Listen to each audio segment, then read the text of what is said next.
What's up, everyone? Ryan's going to show us something cool. Now wipe it back apart again. Put this in the back before I forget it. Right back. So this is out of a Chevy Traverse. Yes. Dude, that is so horrible. Look at all the metal in the sludge. Do you think changing the differential fluids sooner than 30,000 miles is important? Oh yeah. How about not waiting till 60,000? How many miles are on Carl's car? Do that again. That was pretty cool. That was some alien stuff. 71888.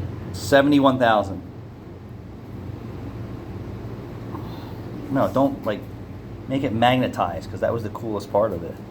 That was like, what is that movie that we watched, April, that we like, when the guy gets that black slime inside of him? Venom. Venom. That is so cool. It's Venom.